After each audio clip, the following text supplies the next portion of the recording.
অভিনন্দন সবাইকে। আজকে তোমাদের জন্য পাস্তা রেসিপি নিয়ে আসলাম। ম্যাকারনি পাস্তাটা আমি সিদ্ধ করার জন্য পানি ফোটাতে দিয়েছি, পানি ফুটে গিয়েছে। এবার পাস্তাটা দিয়ে দিচ্ছি। এবার সাথে দিচ্ছি পরিমাণ মতো লবণ এবং রান্নার তেল অল্প পরিমাণে।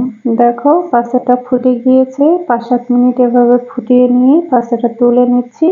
এবার রান্নার জন্য কড়াইটা বসিয়ে তেল দিয়ে দিয়েছি। এবার দিয়ে দিচ্ছি দুটো সবজি, বরবটি এবং মিষ্টি কুমড়া ছোট ছোট করে কেটে রাখা। সাথে দিয়ে দিচ্ছি সামান্য পরিমাণে লবণ।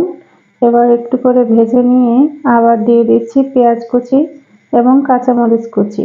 আবার একটু নেড়ে ছেড়ে ভেজে নিব। তারপরে দিয়ে দিব রসুন কুচি এবং আদা বাটা। এবার আবার ভালো করে একটু নেড়ে চেড়ে দিয়ে দিব পরিমাণ মতো হলুদ এবং তারপরে আবার দিয়ে দিব রান্নার পানি।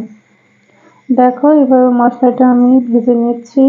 তারপরে দিয়ে দিচ্ছি একটুখানি পানি, নেড়ে চেড়ে মনে হলো আরও একটু পানি লাগবে, তো আরও একটু পানি দিয়ে দিব এবং সাথে দিয়ে দিচ্ছি ডিম কুচিয়ে রাখা। আমি সিদ্ধ করে কুচিয়ে রেখে দিয়েছিলাম, সেই ডিমটা দিয়ে দিয়েছি এবং দিয়ে দিয়েছি জিরার গুঁড়া অল্প পরিমাণে এবং গরম মশলার গুঁড়া।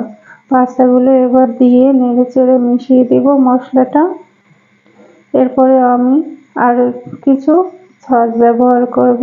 এটাতে আমি প্রথমেই লাল মরিচের সস ব্যবহার করেছি, তারপরে 1.5 চামচ সয়া সস ইউজ করেছি, এরপরে 1 প্যাকেট টমেটো সস ইউজ করেছি। সবার শেষে আমি ম্যাকারনি মশলাটা ইউজ করেছি, উপর থেকে ছড়িয়ে দিয়ে এভাবে সুন্দর করে নেড়ে চেড়ে ব্যাস অল্প খানিকটা নেড়ে চেড়ে মিশিয়ে দিলেই তৈরি হয়ে গিয়েছে আমার পাস্তাটা। বন্ধুরা, ম্যাকারনি পাস্তাটা এভাবে তোমরা একবার ট্রাই করে দেখো, আশা করি অনেক ভালো লাগবে। আমার রান্নাটা শেষ, দেখো অনেক সুন্দর হয়েছে আর খেতে অনেক মজা হয়েছিল। তোমরা আশা করি ট্রাই করবে এবং কেমন লেগেছে খেতে অবশ্যই জানাবে। তো ভালো থেকো সবাই। ভিডিওটি যদি ভালো লাগে তাহলে অবশ্যই ফলো দিয়ে পাশে থেকো। ধন্যবাদ।